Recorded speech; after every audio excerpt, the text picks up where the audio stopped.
Hello hi नमस्कार सबैलाई स्वागत छ यस भिडियोमा र तपाईहरुले अहिलेसम्म पनि सब्स्क्राइब गर्नुभएको छैन भने प्लिज सब्स्क्राइब गरिदिनु होला। सो फाइनली सिरपेज स्पोर्ट्सको लाइनअप रिभिल भएको छ। सिरपेज स्पोर्ट्सको लाइनअपमा जेउस सुब्बा बियाबिया जडी र्याट छन्।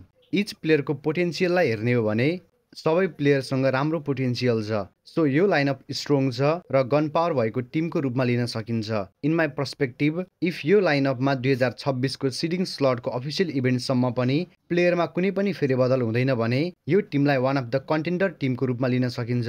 आशा गर्छु यो लाइनअपबाट बिचमा कुनै पनि प्लेयरहरू कतै पनि नजाओस् भनेर र तपाईहरुको विचारमा यो लाइनअप कस्तो छ तल कमेन्ट गर्नुहोला। आगामी दिनमा यो लाइनअप यदि कुनै टुर्नामेन्ट खेल्छ भने कस्तो खेल्दैछ सो कुराहरु म शेयर गर्नेछु।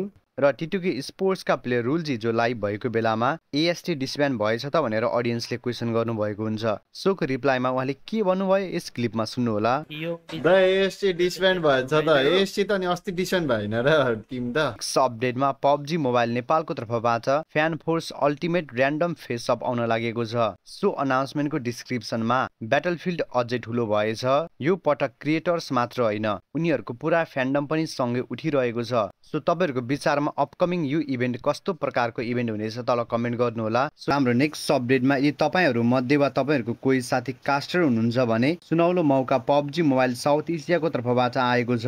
PUBG mobile training ground pro season 3 को लागि कास्टरको भ्याकेन्सी खुलेको छ। अप्लाई गर्नको लागि क्यूआर स्क्यान गर्नु होला। सो अन्डर कास्टरको लागि मौका छ। अफिसियल इभेन्टमा कास्टिङ गर्ने मौका नछुटाउनु होला। सो भनेपछि हामीले upcoming event PUBG mobile training ground pro देख्न पाउनेछौँ। सो मेरो विचारमा पबजी मोबाइल ट्रेनिङ ग्राउन्ड प्रोमा हो र स्पोर्ट्स भने 100% नै इन्भाइटेड हुनेछ र बाँकी नेपाली टिमहरू कुन कुन इन्भाइटेड हुन्छ इन्भाइटेड टिमको लिस्ट रिभिल भएपछि म शेयर गर्नेछु।